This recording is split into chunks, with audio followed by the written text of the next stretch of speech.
అలాగే పొల్యూషన్కి సంబంధించి కొంచెం డీటెయిల్గా మాట్లాడతాను మీతో.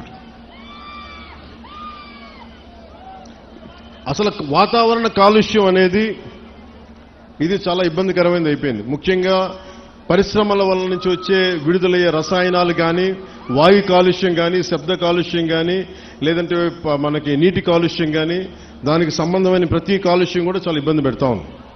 సో నేనేం మాట్లాడానంటే, మత్స్యకార సంఘాల దగ్గర నుంచి, నాయకుల దగ్గర నుంచి, మన మూలాపేటలో కానీ వీళ్ళుండే ఎన్జిఓలు అందరూ కూడా మాట్లాడుతూ ఉంటే, అందరూ మన మత్స్యకార కులాల నుంచి వచ్చిన వాళ్ళు మాట్లాడుతుంటే నాకు ఒకటే తెలియజేశారు, మేము పరిశ్రమలకి మేము వ్యతిరేకం కాదు, పరిశ్రమలు రావాలి, కానీ అది మా జీవనోపాధిని దెబ్బతీయకూడదు. ఇది నాకు ప్రత్యేకంగా తెలియజేశారు. సో దాన్ని దృష్టిలో పెట్టుకునే ఇక్కడున్న మన పిఠాపురం, ఈ ఉప్పాడ కొత్తపల్లి ప్రాంతం ప్రజలతో పాటు రాష్ట్ర ప్రజలకు కూడా నేను ఒకటే తెలియజేస్తా ఉన్నాను. ముఖ్యంగా నేను ఎన్విరాన్మెంట్ మినిస్ట్రీగా నేను బాధ్యత తీసుకున్న, pollution control board, PCB, environment బాధ్యత తీసుకున్న తర్వాత, ఫారెస్ట్ బోర్డు బాధ్యత తీసుకున్న తర్వాత ఎక్కడా కూడా పెట్టుబడులు రావాలి, పరిశ్రమల్ని భయపెట్టకూడదు గత ప్రభుత్వం లాగా అని చెప్పి చాలా జాగ్రత్తగా సంయమనంతో తెలియజేస్తా ఉన్నాం. సరే, వాళ్ళ తప్పు లేదని ఉంటే సరిదిద్దుకునేలాగే ఒక ప్రయత్నం చేస్తూ ఉన్నాం. సో నేనేమడిగానంటే, ముందు మీకు కొంత అవగాహన రావాలి కాబట్టి పరిశ్రమలు కనుక లేకపోతే మనం ముందుకు తీసుకెళ్ళాం అభివృద్ధిని. అసలు మనం ఏది పరిశ్రమలు రాకూడదంటే ఉపాధి అవకాశాలు కూడా రాలేవు. అందుకని ఖచ్చితంగా పరిశ్రమల్ని, నాకు ఒక సంతోషకరమైనది ఏమనిపించిందంటే, మన మత్స్యకార సోదరులు ఎవరు కూడా పరిశ్రమలు మేము వ్యతిరేకించట్లేదు, కానీ పరిశ్రమల ద్వారా వచ్చే కాలుష్యం మటుకు మమ్మల్ని ఇబ్బంది పెడుతుంది, దాని మీద మీరు ఖచ్చితంగా చర్యలు తీసుకోండి. సో నేను మీకు తెలియజేసుకుంటుంది ఏంటంటే, ఇప్పుడు ఉదాహరణకి మన ఆక్వాకల్చర్ ఉంది రాష్ట్రం మొత్తం మీద. అది మనకి గోదావరి జిల్లాల్లో కానీ, కృష్ణా కానీ, నెల్లూరు, మిగతా జిల్లాలు ఎక్కడున్నా కానీ దాదాపు ప్రతి సంవత్సరం 1,30,000 కోట్ల రూపాయలు ఆదాయం మనకి వస్తూ ఉంది. దాంతోపాటు ఎక్స్పోర్ట్స్ 3,60,000 మత్స్య సంపదని మన రొయ్యలు కావచ్చు, చేపలు కావచ్చు ఎక్స్పోర్ట్ చేస్తే దాదాపు మనకి 1,30,000 కోట్ల రూపాయలు మనకి ఆదాయంగా వస్తుంది, రాష్ట్రానికి కావచ్చు, దేశానికి కావచ్చు. అలాగే ఎంప్లాయ్మెంట్, ఉపాధి దాదాపు డైరెక్ట్గా 3,72,000 మందికి ఉపాధి లభిస్తూ ఉంది. 15 లక్షల మందికి ఇండైరెక్ట్ గా ఎంప్లాయ్మెంట్ లభిస్తుంది వీటి వల్ల. కానీ ఇంత డబ్బు ఉంది, ఇంత ఎంప్లాయ్మెంట్ ఉంది ఆక్వా రంగం వల్ల. కానీ దారుణం కూడా ఏముందంటే, మనం మీకు అనుబంధమైన సమస్య కాబట్టి చెప్తా ఉన్నాం. ఒకవైపు అభివృద్ధి ఎలా కనిపిస్తుందో, ఇంకోవైపు గోదావరి జిల్లాలో ఎక్కడైతే ఆక్వా ఉందో అక్కడ మొత్తం తాగునీటి అన్ని అక్కడ కలుషితం అయిపోయినాయి. వాటర్ బాటిలే తాగాలి, ఒక ప్లాస్టిక్ బాటిల్లో ఒక మినరల్ వాటర్ కొనుక్కునే తాగాలి. డబ్బులకు డబ్బులు కనిపిస్తున్నాయి, ఉపాధికి ఉపాధి అవకాశం కనిపిస్తున్నప్పటికీ కాలుష్యం వల్ల గ్రౌండ్ వాటర్ పొల్యూట్ అయిపోయింది. సో ఇది ఒక తప్పనిసరి తద్దినలా అయిపోయింది. అభివృద్ధి కావాలంటే ఎంతో కొంత పొల్యూషను, కానీ మిగతా ప్రాంతాలు వేరు, మన కొత్తపల్లి ఉప్పాడ ప్రాంతం వేరు. మీ కష్టాల్లో నేను ఒక సాటి మత్స్యకారుడిగా ఉంటే ఇదే నా జీవనోపాధి ఎలా ఉంటుందో అది నేను మనస్ఫూర్తిగా అర్థం చేసుకొని నేను వారికి ఒకటే తెలియజేశాను. ఒకటి, ఈ నక్కపల్లి ఎస్సీజెడ్ కానీ, ఇప్పుడు వచ్చిన అరబిందో కానీ, దివీస్ కానీ, అటు డెక్కన్, ఇవన్నీ కూడా ఇది మన ప్రభుత్వం వచ్చినప్పుడు వచ్చినవి కావు. ఇవి 2005లో ప్రారంభించిన పరిశ్రమలు. ఇవన్నీ 2005 నుంచి నక్కపల్లి ఎస్సీజెడ్ కావచ్చు, ఇవన్నీ కూడా వైఎస్ రాజశేఖర రెడ్డి గారు ప్రారంభించిన ఇవన్నీ, ఈ కాన్సెప్ట్ ఇవన్నీ. ఇది జనసేన కానీ మిగతా మన పార్టీలు ఎవరు కూడా చేసింది కాదు. ఇది వైఎస్ రాజశేఖర రెడ్డి గారు ప్రతిపాదించింది, ఆయన ఎస్సీజెడ్ని తీసుకొచ్చింది. కానీ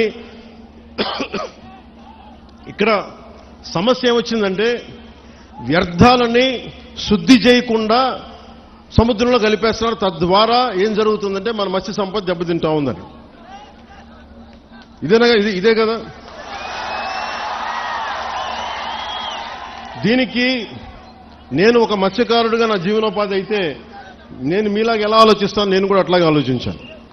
అంతేగాని నేను ఒక డిప్యూటీ సీఎంగా ఆలోచించాలా, ఒక ఎమ్మెల్యేగా ఆలోచించాలా, ఒక సాటి మత్స్యకారుడిగా ఎలా ఆలోచించాలో అట్లాగా ఆలోచించి మాట్లాడాను. ఒక క్లియర్ కట్ ఇన్స్ట్రక్షన్ మన మత్స్యకారుల దగ్గర నుంచి వచ్చింది. మేము ఎప్పుడూ కూడా పరిశ్రమలకి వ్యతిరేకం కాదు, కానీ వ్యర్థాలని, కాలుష్యాలని ఎంత శుద్ధి చేసి పంపుతారన్నదే మా ప్రశ్న. ఇది రెండోది. నేనేం చెప్పానంటే పారిశ్రామికవేత్తల్ని బెదిరించి ఎవరైనా సరే, గతంలో కూడా నేను ఏం మాట్లాడానంటే వైసీపీ నాయకులను కూడా లోపలికి రమ్మని చెప్పాం. ఇది కూటమి ప్రభుత్వం అయినప్పటికీ కూడా నేను ఒకటే అడిగాను, ఇది పవన్ కళ్యాణ్ పిఠాపురం నుంచి గెలవటంలో వచ్చిన సమస్య లేదంటే ఉన్న సమస్య అంటే ఇది ఎప్పటి నుంచో ఉన్న సమస్య అని చెప్పారు. నాకు ఆ భరోసా నాకు ఇచ్చారు. నేను సందేహించడానికి అడగల, శంకించడానికి అడగల, అసలు ఎలా వచ్చింది మూలం ప్రజలందరికీ తెలియజేయడానికి. సో నేను అన్నీ మాట్లాడితే ఖచ్చితంగా ఈ కాలుష్యం మీరు లేనిపోయిన అభాండాలు మత్స్యకారులు ఎవరు వేయరు, అది నేను అర్థం చేసుకోగలను. మనం మత్స్యకారులందరూ ఎలా ఉంటాం, కష్టపడతాం, ధైర్య సాహసాలతో సముద్రంలోకి వెళ్తాం, వేట పడతాం, చిన్నపాటి గొడవలు ఉంటాయి కానీ కక్షలు కారుణ్యాలు పెట్టుకునే జాతులు కావు. మనం గొడవ పడతాం, వేటకెళ్లేవాడికి కోపం ఉంటుంది, వేటకెళ్లేవాడికి పౌరుషం ఉంటుంది.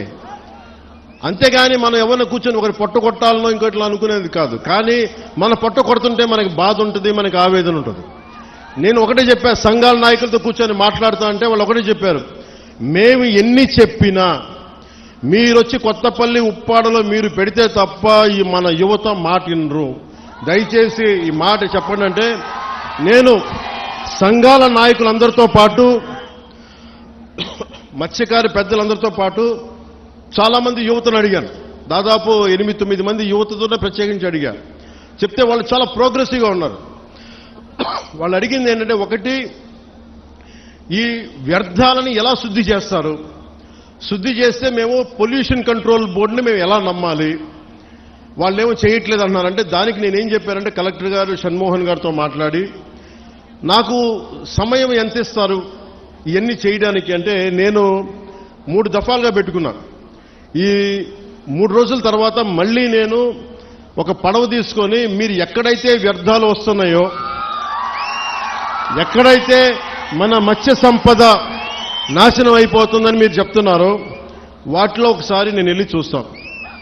ఎందుకంటే ఒక మత్స్యకారుడిలాగా వెళ్ళాలి అంటే నేను కూర్చోబెట్టి 4 గోడల మధ్య ఉంటే ఇది నాకు మీరు అది అర్థం అవడం కంటే కూడా పేపర్లు తీసుకొని ఆ రిపోర్ట్ చదవడం కంటే కూడా మీరు లోపలికి వెళ్ళి వేటలో వెళ్తే ఎలా ఉంటుందో అలాంటి పరిస్థితుల్లో మీరు ఏమి అనుభవిస్తున్నారో అది చూడడానికి నేను కూడా పడవ తీసుకుని ఒక 2-3 రోజులు తర్వాత ఇక్కడే మన కాకినాడ పోర్టు నుంచే మొత్తం వెళ్ళి ఈ కోస్టల్ లైన్లో ఎక్కడైతే పొల్యూషన్ ఉందనేది మన మత్స్యకారు యువత కానీ నాయకులు కానీ వాళ్ళు చూపించిన ప్రదేశాల మేరకు నేను వెళ్ళి దాని నుంచి నేను స్వయంగా నేను పరిశీలిస్తాను. 1, 2 అసలు పొల్యూషన్ ఆడిట్ చేయమన్నాను. అది దివీస్ కావచ్చు, అరబిందో కావచ్చు, డెక్కన్ కావచ్చు, చిన్న చితక పరిశ్రమలు ఏమున్నాయో. అలాగే నిమ్మకాయల చినరాజప్ప గారు కూడా మాట్లాడుతా పెద్దాపురం నుంచి ఆయన కూడా ఏమన్నారంటే, సార్ ఇక్కడ ఇది ఒక్క సమస్య కాదు, దాదాపు 27,000 మంది ప్రత్యేకించి ఒక పరిశ్రమ ఉంది పెద్దాపురంలో, అది కూడా కాలుష్యం కాలువల్లో వదిలేస్తున్నారు. ఆ కాలువలు మనం ఉప్పాడ దాకా వచ్చేస్తున్నాయి, కాకినాడ దాకా వచ్చేస్తున్నాయి, మొత్తం పంట పొలాల్లోకి వెళ్ళిపోతుంది ఆ కాలువ, ఆ నీళ్లు. దానివల్ల అదే భూమిలోకి ఇంకిపోయి అదే మనం ధాన్యం కూడా తింటా ఉన్నాం, దానివల్ల ఒళ్ళు కూడా పారైపోతుంది, క్యాన్సరస్ అవుతుంది అనేది. సో నేను పెట్టుకుంది ఏంటంటే మనకి చాలా ఈ అభివృద్ధితో పాటు మనకు కావాల్సింది ఖచ్చితంగా పర్యావరణ పరిరక్షణ కావాల్సిందే మనకి. దాంట్లో నేను ఎక్కడ కాంప్రమైజ్ అవ్వట్లేదు, దాన్ని ఎక్కడా కూడా నేను మిమ్మల్ని వంచాలని కూడా నేను ప్రయత్నం చేయట్లా. నాకు మీకు కుదరినప్పుడు నేను రాజకీయాలు వదిలేసి వెళ్ళిపోతాను తప్ప నేను మీ న్యాయం చేయలేనప్పుడు నేను కూర్చోబెట్టి నాకు నిజంగా మీ గుండెల్లో పెట్టుకున్న అభిమానం కంటే కూడా నేను పదవులుగా నేను చూడను. కాకపోతే ఈ పదవి ఉన్నది చాలా మందితో కూర్చొని సామరస్యపూర్వకంగా ఎలా పరిష్కారం చేయాలి అన్నదే నా తపన. సో నేనేం చెప్పానంటే ముఖ్యంగా నేను చెప్పింది ఏంటంటే అసలు ఎంత పొల్యూషన్ జరుగుతుంది ఆ ఆడిట్ని ఒకసారి చేయమని చెప్పాం. ఆడిట్ చేద్దాం, అసలు ఎంత కాలుష్యం ఉందనేది చెప్తే అందరూ అడిగారు. షణ్మోహన్ గారు మొత్తం సంఘాల నాయకులందరితో మాట్లాడి అక్కడ ఉన్న యువతతో కూడా మాట్లాడి ఈరోజు దాదాపు 100 మంది పైగా వచ్చారు. వాళ్ళందరితో మాట్లాడి మీ ప్రతినిధులుగా మేము అడిగింది ఏంటంటే షణ్మోహన్ గారు, కలెక్టర్ గారు కనీసం మాకు 100 days టైం ఉంటే దీని మీద యాక్షన్ ప్లాన్ చేద్దామని ఒకసారి, అంటే ఎలా చేద్దాం దీనికి సంబంధించి. ఎందుకంటే మీరు బోట్లు దెబ్బతినకూడదు, మీకు మీ వేటకి ఇబ్బంది పడకూడదని దీనికి ఏం చేయాలంటే ఒక ప్రాపర్ యాక్షన్ ప్లాన్ ఒక 100 రోజుల సమయం అని అడిగాం. సో మిమ్మల్ని కూడా నేను ప్రతిపాదిస్తుంది, మిమ్మల్ని అభ్యర్థిస్తుంది, మీ అందరినీ వేడుకుంటుంది. మాకు కనీసం ఒక 100 రోజుల సమయం కనుక మీరు ఇస్తే దీనికి ఒక రోడ్ మ్యాప్, ఒక ప్లాన్ క్రియేట్ చేసి మీ ముందు పెట్టి మీ అందరి అనుమతితోటే మనకి ఉపాధి అవకాశాలు ఉంటూనే మనకి కాలుష్యాన్ని ఎలా నివారించాలి అన్న దాని మీద నా ప్రణాళికకి నాకు కనీసం ఒక 100 రోజుల సమయం కావాలి. ఆ 100 రోజుల సమయాన్ని మిమ్మల్ని ఇమ్మని నేను ఆర్థించడానికే నేను ఈరోజు మీ ముందుకు వచ్చాను. నాకు ఒక 3 నెలల నుంచి 100 రోజుల సమయం కావాలి.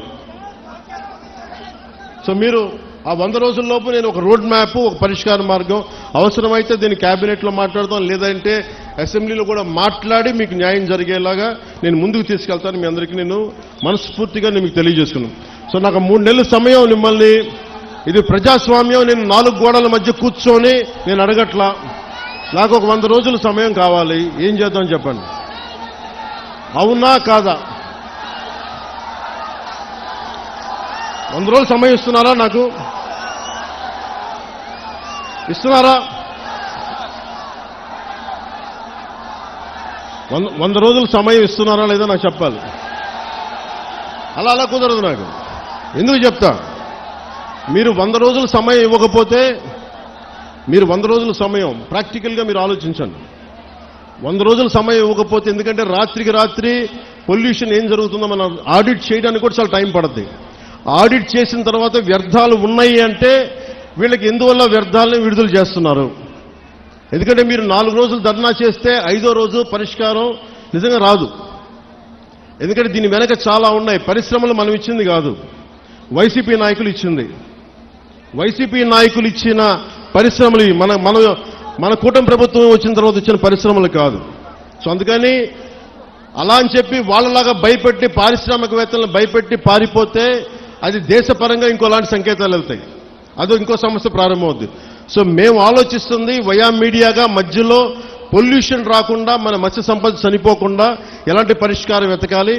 అలాగే ఓఎన్జీసీ వాళ్ళు మనకి కొంత కాంపెన్సేషన్ పే చేస్తూ ఉన్నారు, ప్రతి నెలకైనా అడుగుతూ ఉన్నారు. అది మేము పెట్టే ప్రతిపాదన కలెక్టర్ గారితో సంబంధిత మంత్రివర్గంతో మేము అడుగుతుంది.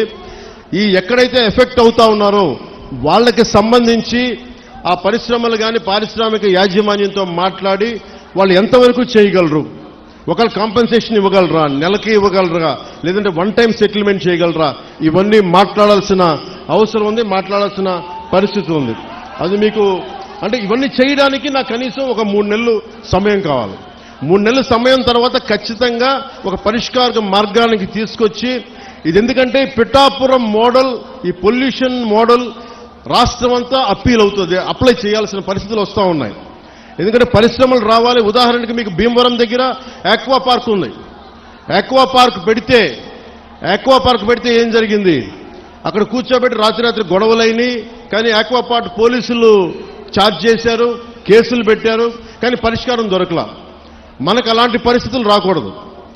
నేను ఒకటే చెప్పాను, జనసేన నాయకులకు కావచ్చు, ఇంకే నాయకులకైనా కావచ్చు, ఎవరైనా సరే ఈ కాలుష్యాన్ని అర్థం చేసుకొని దీని మీద ఒక మీకు కథ చెప్పేవాళ్ళు కావాలంటే ఈ రోజుకి మీకు కూర్చోబెట్టి ఆకాశాన్ని తెప్పేస్తా, 3 రోజులు అయిపోతుంది సమస్య, నేను మాట చెప్పేయగలను. నేను మిమ్మల్ని కూర్చోబెట్టి మీ చేత చప్పట్లు కొట్టించుకుని వెళ్ళిపోగలను, కానీ ఏం చేయను.